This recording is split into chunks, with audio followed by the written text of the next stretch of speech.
Good morning, students. Myself Gurjeet Kaur from Harvard Convent Senior Secondary School, Bagaprana. Welcome to the English lecture of 7th class. In today's lecture, we will do the bookwork of chapter number 7, that is a gift of chappals.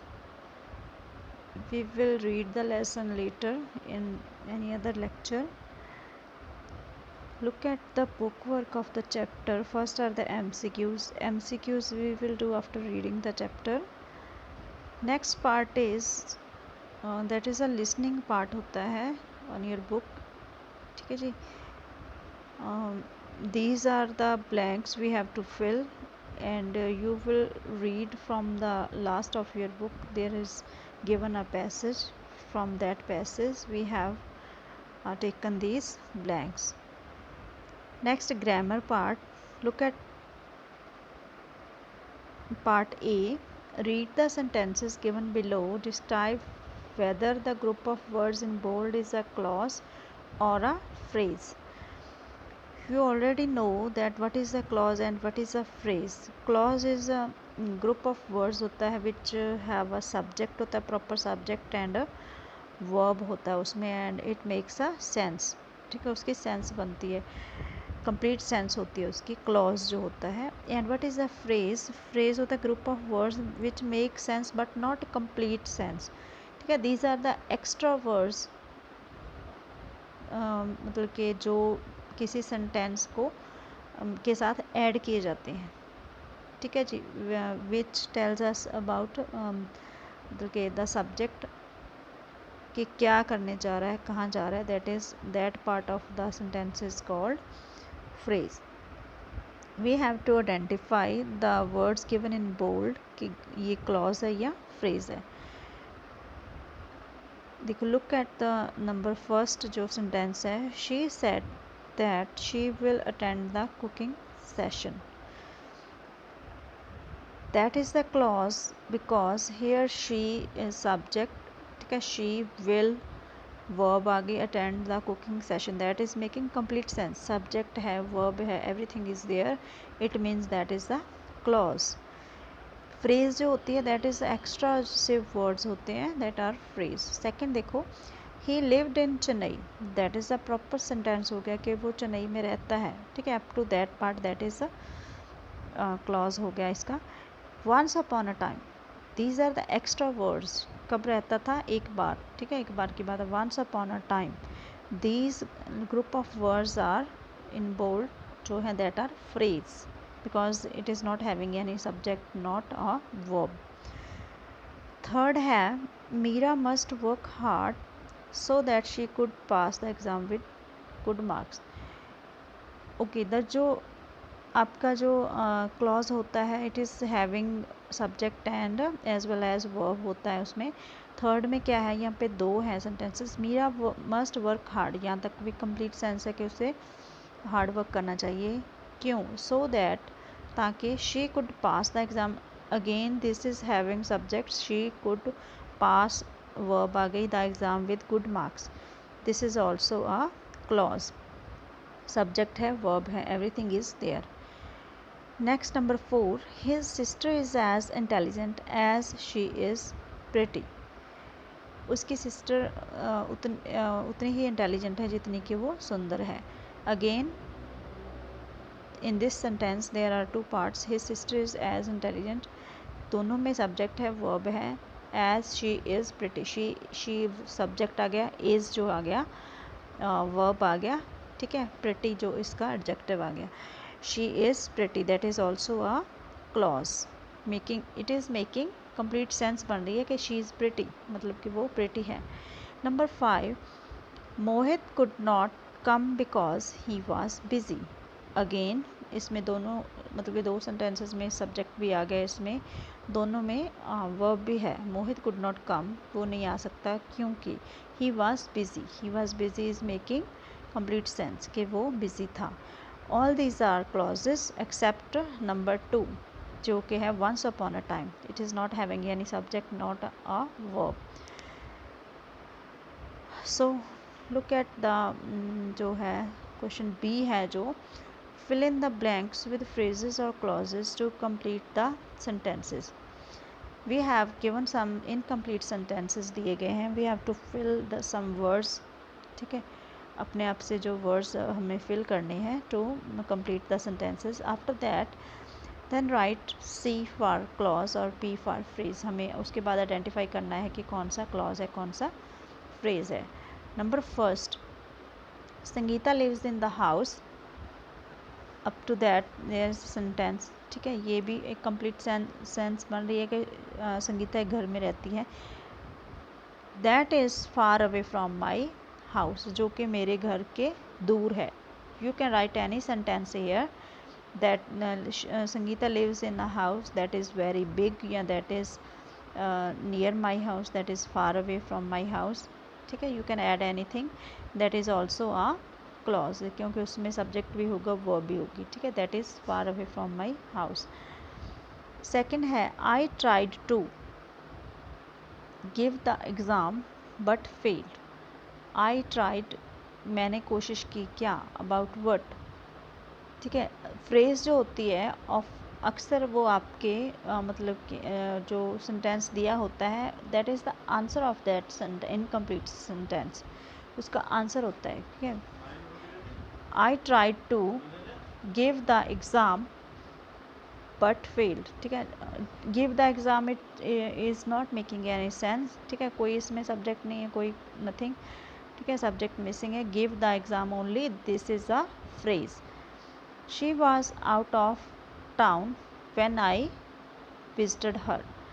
Third है when I visited her, जब मैं मतलब वहाँ पे गया, she was out of town, that is again a phrase कि वो घर पे नहीं थी। Number 4, his nature is what I admire. What I admire is subject and verb.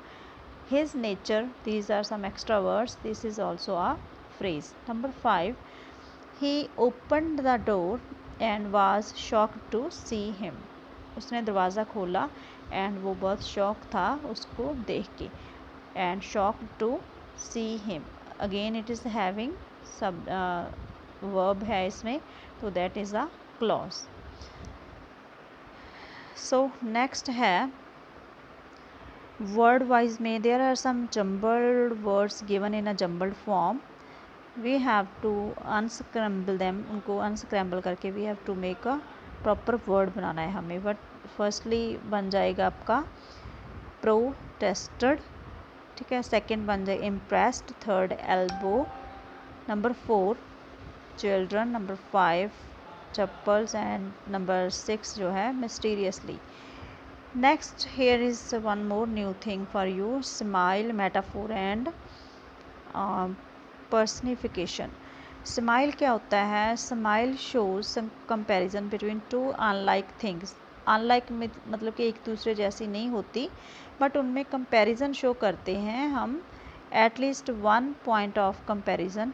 It uses word as और लाइक, जैसे कि हम कहते हैं कि एज वाइट एज मिल्क, ठीक है, हम किसी चीज़ को दूध के साथ कंपेयर करते हैं, ठीक है। एज बिग एज एलिफेंट, ठीक है, एज वाइट एज स्नो भी कह सकते हैं हम। तो मतलब दैट टाइप ऑफ, मतलब जब हम यूज़ करते हैं comparison, that is called smile. वो स्माइल्स होते हैं, किसी चीज़ के साथ कंपेयर करते हैं एज लगा के। सेकेंड है मेटाफोर। मेटाफोर क्या है? Compares two things and shows that one thing has become another. दोनों के बीच कंपैरिजन तो होता है, बट इसमें ये शो किया जाता है कि जो एक चीज़ है वो दूसरी बन गई है, दूसरी चीज़ में कन्वर्ट हो गई है, that is metaphor. Third type क्या है? Often you will come across lines in which an author gives person like characteristics to a non human object. कई बार क्या होता है कि you will see in some type of poems and बाकी मतलब कि देख सकते हो चैप्टर्स में कि जो ऑथर होता है, राइटर होता है, वो किसी नॉन लिविंग थिंग को वो वाली करेक्टरिस्टिक्स, वो वाली फीचर्स दे देता है जो कि एक लिविंग ह्यूमन बीइंग में होती हैं, दैट इज़ कॉल्ड पर्सोनिफिकेशन, ठीक है जी। For example the wind howled during the storm and the tree swayed, ठीक है, these are the examples given. Next देखो, read the following sentences and write whether they use a smile, metaphor और personification. हमें बताना है कि उसमें smile use किया गया है, मेटाफोर है या पर्सनिफिकेशन। फर्स्ट देखो, the house is as cold as north pole.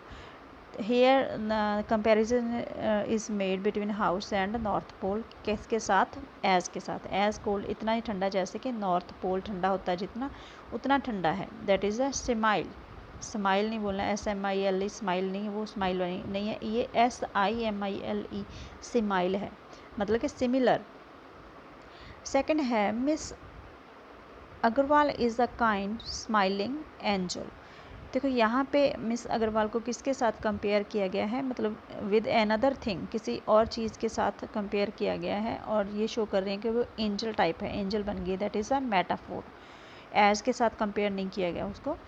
Third है, the little child is a bundle of energy. Again little child कोई चीज़ बन गई है, क्या बन गया हो, वो बंडल ऑफ एनर्जी बन उसमें कन्वर्ट हो गया, that is also a metaphor. Metaphor में होता है कि कोई चीज़ मतलब दूसरी चीज़ में कन्वर्ट हो जाती है। नंबर 4 क्या है, the flowers nodded their head in the wine. Here what is given के फ्लावर्स को मतलब दे आर मतलब कि नॉट अ ह्यूमन बीइंग्स नहीं है, बट उनको कैसी करेक्टरिस्टिक्स दे दी गई हैं कि like a human being they nodded their head, उन्होंने अपना सर हिलाया, ठीक है, दैट इज़ अ पर्सनिफिकेशन, कि उनको ह्यूमन बीइंग्स की क्वालिटी यहाँ पे शो की गई है। Number 5, the ink bled on to my notebooks inside my school bag. ठीक है, इंक को किसके साथ मतलब यहाँ पे कंपेयर किया गया है, मतलब ब्लड के साथ, कि ऑन टू माई नोटबुक के ऊपर आ गई like blood. Again here ink को किसकी करेक्टरिस्टिक्स दी गई हैं, ब्लड की। Notebooks inside my bag. Number 6, the gurgling stream look like a string of pearls. ठीक है, यहाँ पे किसके साथ कंपेयर किया गया, पर्ल्स के साथ, ठीक है, that is a smile. Next क्या है, fill in the blanks with correct words where in this part we have given 2 words, ठीक है, मतलब जो होते हैं सेम साउंड के words, we have to choose the correct one. Library is incredibly quiet यहाँ पे QUIET वाला क्वालिटी होता है, दैट इज़ अ शांत काम, बहुत ही ज़्यादा शांत माहौल है लाइब्रेरी में। दूसरा क्वाइट होता है, TE वाला होता है, दैट इज़ कंप्लीट होता है, completely, we will not sect that.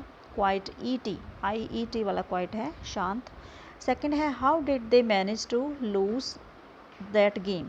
देखो लूज़ होता है, एक होता है लूज़ हारना, लूज़ लॉस्ट, फर्स्ट वन जो है। सेकंड लूज़ होता है लूज़ जैसे कि ढीला होता है, जैसे कि लूज़ फिटिंग होती है किसी कपड़े की, दैट इज़ अ लूज़, ठीक है। Here we will choose lose, जो हारने वाला है, ठीक है। They did, how did they manage to lose that game.